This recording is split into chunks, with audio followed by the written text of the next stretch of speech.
The two U.S. constitutions, National Liberty Alliance. Two constitutions in the United States. First was suspended in favor of a Vatican corporation in 1871. 24K 4621. Select language. Vatican_Bank_meeting. Pope meeting with the Board of Directors of the Vatican Bank.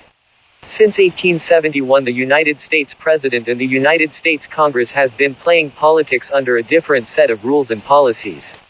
The American people do not know that there are two constitutions in the United States.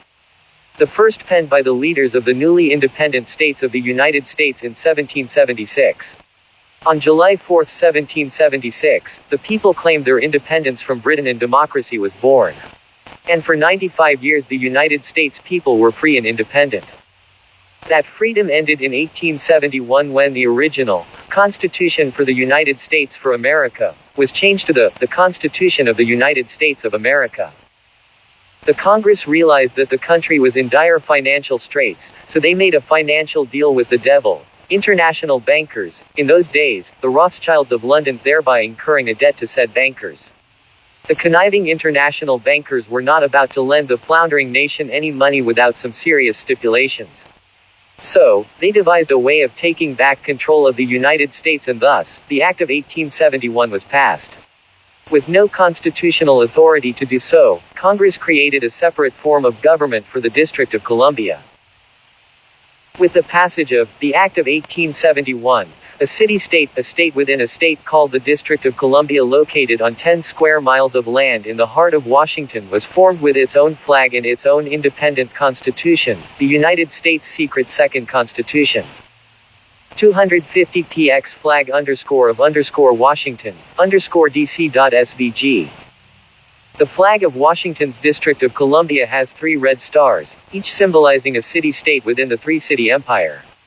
The three-city empire consists of Washington, D.C., London, and Vatican City.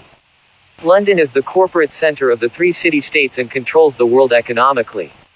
Washington's District of Columbia city-state is in charge of the military, and the Vatican controls it all under the guise of spiritual guidance.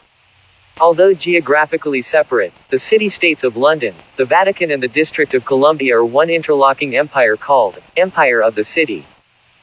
The Constitution for the District of Columbia operates under tyrannical Vatican law known as Lex Fori, local law. When Congress passed the Act of 1871, it created a separate corporation known as the United States and Corporate Government for the District of Columbia. This treasonous act has unlawfully allowed the District of Columbia to operate as a corporation outside the original Constitution of the United States and in total disregard of the best interests of the American citizens. Obama linked to Vatican. POTUS Obama at the Vatican corporate headquarters. POTUS is the chief executive president of the Corporation of the United States, operating as any other CEO of the corporation, governs with a board of directors, cabinet officials, and managers, senators, Congress. Obama, as others before him, as POTUS, operating as vassal king, taking orders once again from the City of London, through the RIIA, Royal Institute of International Affairs. The Illuminati, founded by the Society of Jesus or Jesuits, the largest Roman Catholic religious military order headed by the Black Pope, created the Royal Institute of International Affairs, RIIA, in 1919. The American equivalent to the RIIA is the Council of Foreign Relations, CFR. The RIIA and CFR set up round-table groups based on the King Arthur myths. What did the Act of 1871 achieve? The ACT of 1871 put the United States back under British rule, which is under Vatican rule. The United States people lost their independence in 1871. The Constitution of the United States of America is the Constitution of the Incorporated United States of America. It operates in an economic capacity and has been used to fool the people into thinking it governs the Republic. It does not. Capitalization is not insignificant when one is referring to a legal document. This seemingly minor alteration has had a major impact on every subsequent generation of Americans. What Congress did by passing the Act of 1871 was create an entirely new document, a constitution for the government of the District of Columbia, an incorporated government. Instead of having absolute and unalienable rights guaranteed under the organic constitution, we the people now have relative rights or privileges. One example is the sovereign's right to travel, which has now been transformed under corporate government policy into a privilege that requires citizens to be licensed, driver's licenses and passports. By passing the Act of 1871, Congress committed treason against the people who were sovereign under the grants and decrees of the Declaration of Independence and the Organic Constitution.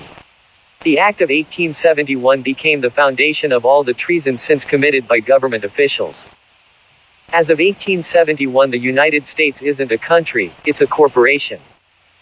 In preparation for stealing America, the puppets of Britain's banking cabal had already created a second government, a shadow government designed to manage what the people believed was a democracy, but what really was an incorporated United States. Together this chimera, this two-headed monster, disallowed the people all rights of sui juris. You, in your sovereignty. The USA is a crown colony. The US has always been and remains a British crown colony. King James I is not just famous for translating the Bible into the King James Version, but for signing the First Charter of Virginia in 1606, which granted America's British forefathers license to settle and colonize America. The charter guaranteed future kings, queens of England would have sovereign authority over all citizens and colonized land in America. After America declared independence from Great Britain, the Treaty of Paris, signed on September 3, 1783 was signed. That treaty identifies the King of England as Prince of U.S.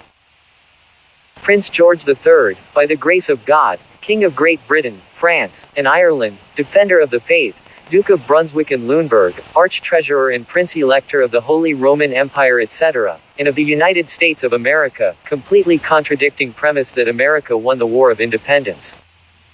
Article 5 of that treaty gave all British estates, rights and properties back to Britain.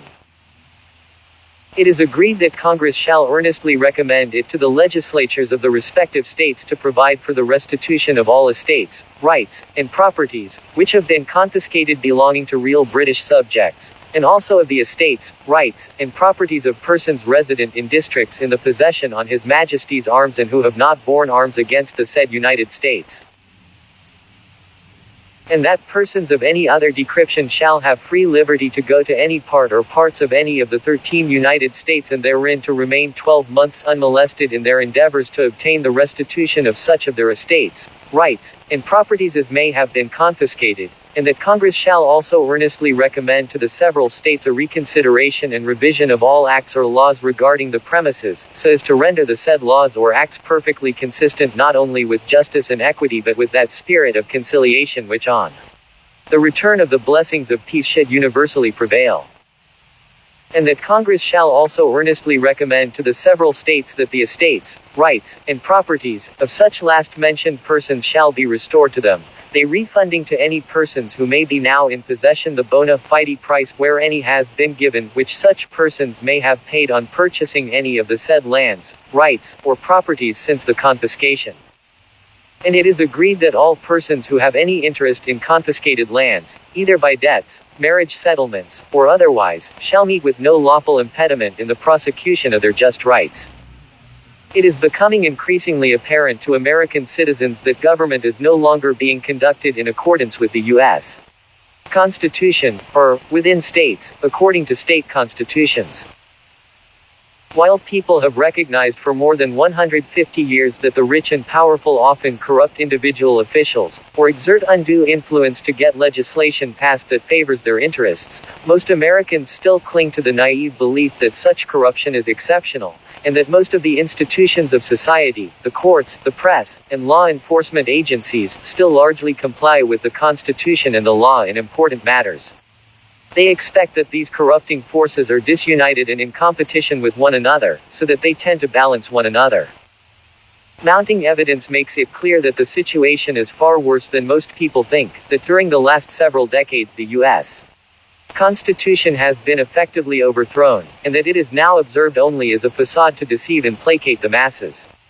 What has replaced it is what many call the shadow government, created with the illegal passing of the Act of 1871.